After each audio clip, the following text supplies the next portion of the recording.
So we have the kitchen, we go to the dining room, and I've already taken apart one of the extensions. I've taken it off the side of the table closest to the sliding glass door so I can push the table back.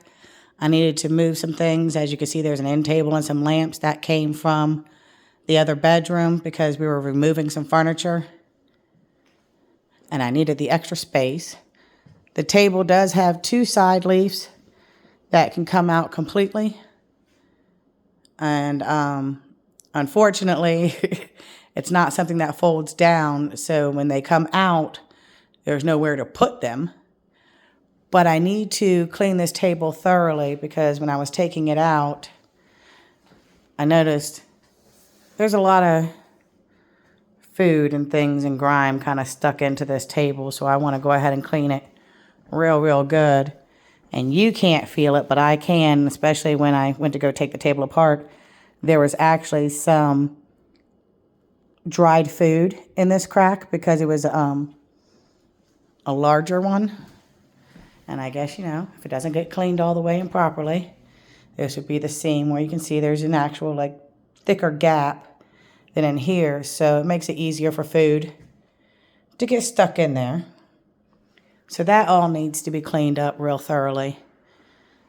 These are the chairs that they had here for the dining room. These are actually outdoor chairs and need to be replaced. Also, we're looking at maybe different types of chairs that don't necessarily all have the arms that will hit right there underneath the table.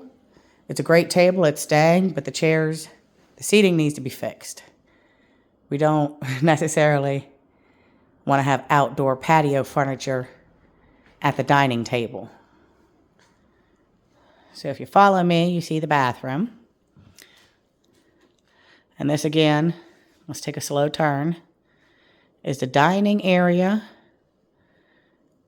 That chandelier is so oversized and absolutely wrong for the area that it is going. Possibly extending the recessed lighting over to here that's in the kitchen. That lighting fixture also can go.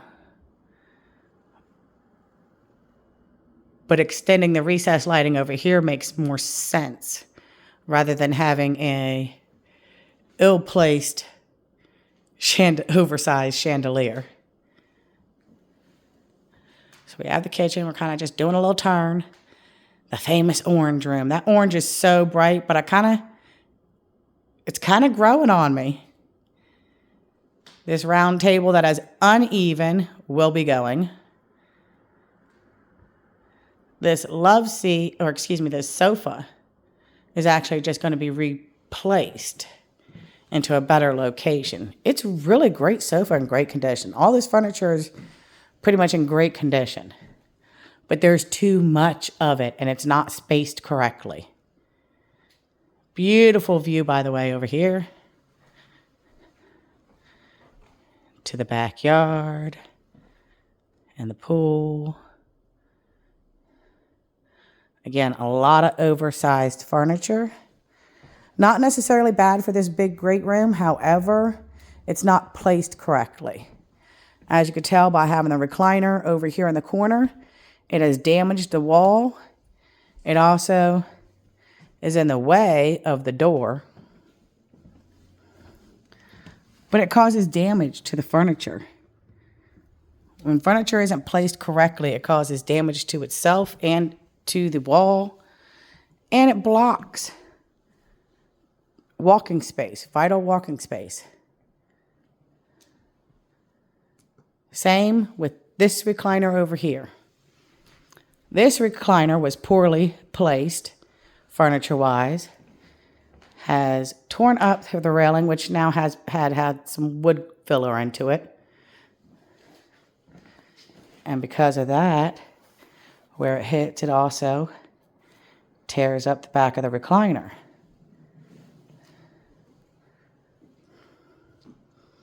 So reconfiguring the furniture is the first step.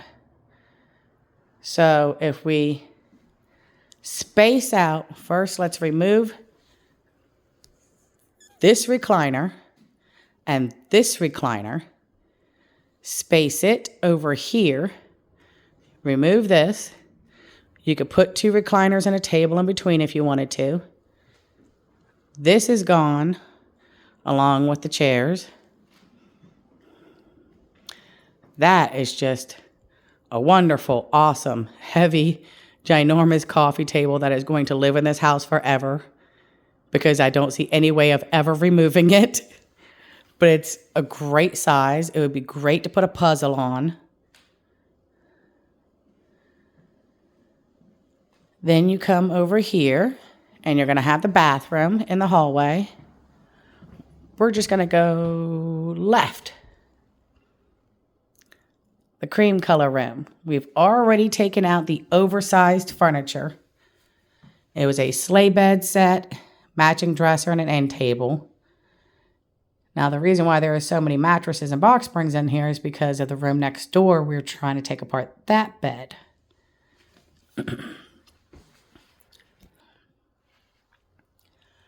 So then we have the bathroom. That's in between. Has a beautiful skylight. Problem is that popcorn. So that needs to be fixed. But other than that, that skylight is just gorgeous. And I'm telling you, when you actually are here at during the day, it's odd because I have to keep checking to make sure the bathroom light is actually turned off because of how much light comes in. No lights are on in this room at the moment, and it is so beautifully lit. Then next door to it, we have the yellow room. An oversized recliner just came out of this room. It actually was right here. And why at the entryway would it be right there? I don't know. But it was so oversized and not right for the room that when people tried to recline, it gouged up the wall. Bad. It also ended up damaging the back of the recliner in those corners where they kept hitting the wall. So those are repairs now that have to be done just because of having the wrong furniture in here. Unnecessary damage. Sliding glass door to what could be considered like a small game room. It has no central air in it. 2 dressers. And a full bed, a queen bed. This is where the other nightstand went. This room was so crowded with furniture. It is ridiculous. So one of these 2 dressers is going to go into another room and be used. You don't need 2 dressers in one room. So just move one of the dressers to another room and utilize it with different bedroom furniture is the best way to go. Don't waste the money. Shift what you can because this is a rental. So you want to use everything that you can in the place. If you don't have to spend the money to replace it, you don't. But unfortunately, one of the problems is some of the bed sets were not put together the way they should, and we have hammered over screws that now we have to deal with. But overall, it's a great room. Just needs to downsize the furniture. Optimize the space.